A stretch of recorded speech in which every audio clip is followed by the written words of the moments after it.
This year, Castlevania celebrates its 40th anniversary, and the festivities are beginning with the announcement and release of Belmont's Curse sometime later this year. This would be the first mainline entry in the franchise since 2014's much-maligned Lords of Shadows 2. In that time, though, fans weren't left wanting, necessarily, with numerous collections, collaborations, and even 2 successful Netflix animated shows. The question remains, though, what else is Konami going to do to celebrate the 40th anniversary of this beloved franchise? Well, over the next couple of videos, I'll be throwing out some ideas about what I would like to see. But before we begin, this is a quick reminder that I'm currently doing the Return to Moxylvania stream event over at twitch.tv/MajorasMox, wherein I'll only be streaming Castlevania games until the new game comes out.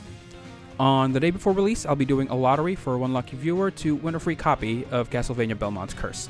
More information on the links in the description. Anyway, let's start.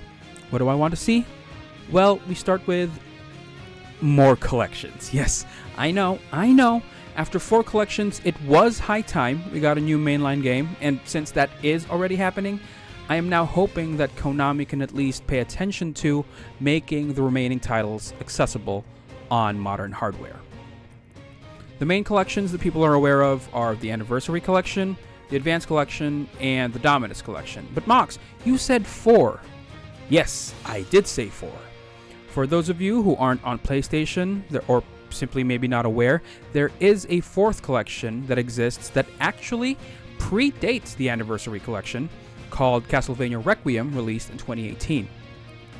So while Anniversary contains the 3 NES games, the first 2 Game Boy games in Super 4, and Kid Dracula, Advance has the 3 GBA games and Dracula X/Vampire's Kiss, and Dominus has the 3 DS games and the Haunted Castle remake, Requiem has the Akumajo Dracula X duology, Rondo of Blood, and Symphony of the Night. 2 games that are, to many people, myself included, the best that this franchise has to offer, and they're stuck on PlayStation. Obviously, I own all 4 collections, but even with all of those collected, the lineup, it's not quite complete now, is it? So what other collections would I like to see? Well, there are 3, only 2 of which I'll be talking about in this video, as the third one is a whole topic on its own. So let's start with Castlevania Requiem finally breaking out of the PlayStation jail. Now, I grew up on PlayStation, and I've owned all the non-VR PlayStations over the years. 1, 2, 3, P, Vita, 4, 5, even the fucking Sony Xperia Play, aka the PlayStation phone. It wasn't a very good PlayStation device. It wasn't a very good Android phone. But I digress. Anyway, it is high time Symphony got a wide PC release. Hell, I own it on Google Play, for crying out loud, and for some reason I can't get it on Steam. What I want from this new collection isn't simply to dump the Requiem ROMs on Steam. The ideal version of this that I picture is to have Rondo, yes, in English, but also Symphony, both in the original iconic PS1 dubs and the modern / technically better performed dubs, the one with Yuri Lowenthal as Alucard. So Konami can still have their preferred new version out there, but, you know, the fans still get the original, because you can't celebrate Symphony of the Night re-release without... What is a man? A miserable little pile of secrets! But enough talk! Have at you! Right?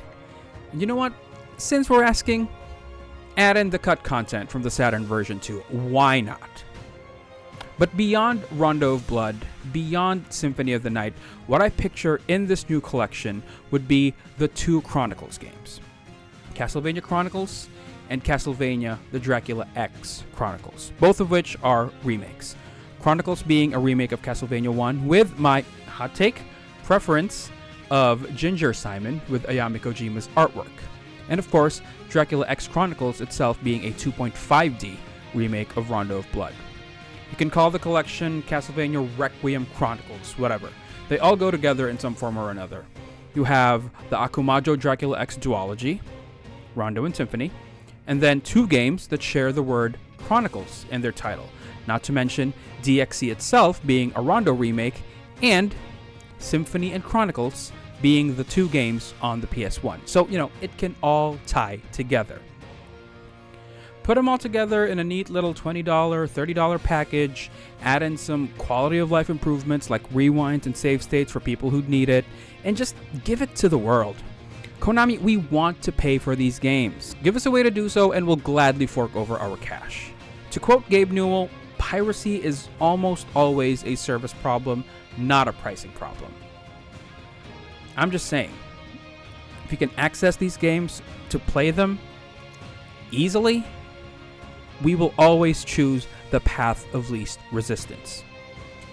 The other collection that I have in mind is maybe one that not as many people will be enthusiastic about, which is the Castlevania 3D collection. 4 more games, 2 from the N64 and 2 from the PS2. Castlevania 64, Legacy of Darkness, Lament of Innocence, and Curse of Darkness. I have played 3 of these, none of which to completion, but fairly decent progress on the PS2 ones, and maybe an hour or so of trying Castlevania 64, and I can say that they're games worth experiencing. Castlevania 64 more so for the novelty than anything else, but I did find quite a bit to enjoy about it, and honestly wouldn't be opposed to owning it on modern hardware. Hell, I hear Legacy of Darkness fixes quite a bit about it, and I do look forward to getting around to it on stream.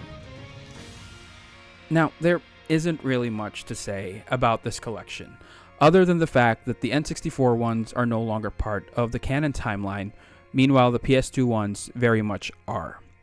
And it's possible that this is also the reason why Castlevania Legends for the Game Boy wasn't included in Anniversary, but again, I have a whole ass separate video for that, so get subscribing if you want to see it. Hint, hint.